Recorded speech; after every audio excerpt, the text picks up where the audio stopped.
Kitchen இன்னைக்கு நம்ம Pinky's kitchen என்ன பார்க்க போறோம்னா சூப்பரான ஒரு வாழைத்தண்டு ரெசிபி பார்க்க போறோம். ரொம்ப சிம்பிளானது. அதுக்கு முன்னாடி நம்ம சேனலை சப்ஸ்கிரைப் பண்ணாதவங்க மறக்காம பண்ணிடுங்க. பக்கத்துலேயே இருக்கிற பெல் பட்டனையும் கிளிக் பண்ணிடுங்க. வாங்க வீடியோக்குள்ள போகலாம். இன்னைக்கு நம்ம வாழைத்தண்டு பொரியல் பண்ண போறோம். அதுக்கு பார்த்தீங்கன்னா வாழைத்தண்டை நல்லா தயிரில் கொஞ்சமாக உப்பு சேர்த்து தண்ணியோட கட் பண்ணி வச்சுருக்கோம். அப்படி வச்சாதான் கருக்காது.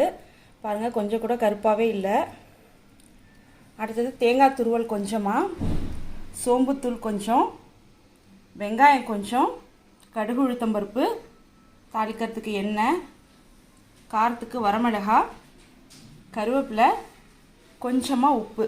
ஏன்னா நம்ம அதுலேயும் கொஞ்சம் உப்பு சேர்த்து ஊற வச்சுருக்கோம். அதனால் கொஞ்சமாக உப்பு போட்டால் போதும்.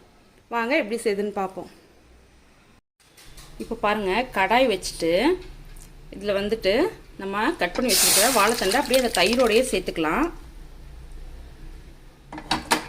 தயிரோடையே சேர்த்து வேக வச்சுக்குவோம். இதிலே கொஞ்சம் உப்பு இருக்குது. ஒருவேளை உப்பு பத்தலைன்னா அதில் சேர்த்துப்போம்.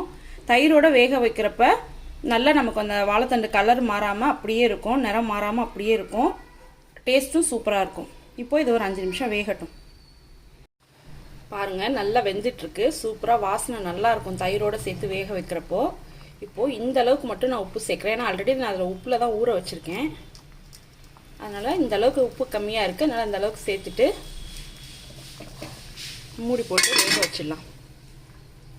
பாருங்கள், வாழைத்தண்டு நல்லா வெந்துருச்சு. இங்கே பாருங்கள், இவ்வளோ சூப்பராக வெந்திருக்கு பாருங்கள். இப்போ நம்ம தாளித்து கொட்டிடலாம். இப்போது கடாயை சூடு பண்ணிவிட்டு இதில் எண்ணெய் சேர்த்துக்கலாம். ஒரு டீஸ்பூன் தான் சேர்த்துருக்கோம். எண்ணெய் சூடாகட்டும்.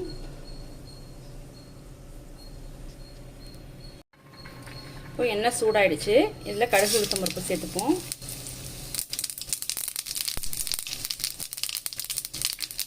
அடுத்தது வரமிளகாய், அடுத்தது கொஞ்சமாக கருவேப்பிலை, அப்புறம் ஒரு சின்ன வெங்காயம்.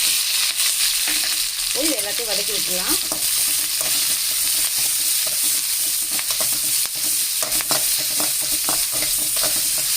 ரொம்ப வதக்கணும்னு தேவையில்லை, சும்மா லைட்டாக வதக்கி விட்டால் போதும். வதங்கினதுக்கப்புறமா நம்ம வேக வச்சிருக்கிற வாழைத்தண்டை சேர்த்துடலாம்.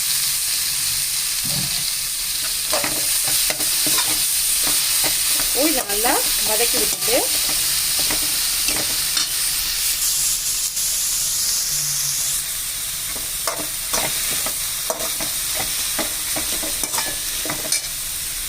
இதில் கொஞ்சமாக சோம்புத்தூள், இது வாசனைக்கு ப்ளஸ் டேஸ்ட் நல்லா இருக்கும், அதுக்காக சேர்க்குறது. சேர்த்துட்டு இது எல்லாத்தையும் ஒன்றா மிக்ஸ் பண்ணி விட்டுருவோம்.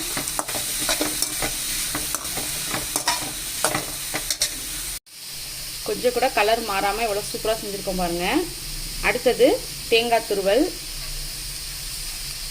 ரொம்ப சூப்பராக இருக்கும். சேர்த்துட்டு நல்லா கிண்டி விட்டுருங்க. கிண்டி விட்டுட்டு இறக்கிட வேண்டியதுதான். எவ்வளோ சிம்பிளாக இருக்குது பாருங்கள். எந்த அதிகமான மசாலாவும் கிடையாது. சிம்பிளாக அதே நேரத்தில் சூப்பராக ரெடி பண்ணியாச்சு. டேஸ்ட் ஃபஸ்ட் கிளாஸாக இருக்கும். சாம்பார் சாதம், ரசம் சாதம், தயிர் சாதம் எல்லாத்துக்குமே இது சூப்பரான காம்பினேஷன்.